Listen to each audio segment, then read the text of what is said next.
Student motivation. Mappineering can help enhance student motivation. Place student motivation at the center of your mind map.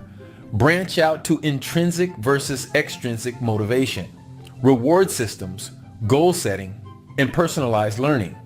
Under reward systems, list strategies like praise, certificates, and incentives. For goal setting, include methods like SMART goals and student-led conferences.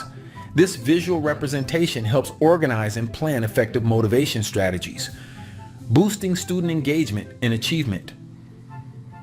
Mind maps can make fostering student motivation more structured and effective. Can you dig it? I knew that you could. Peace.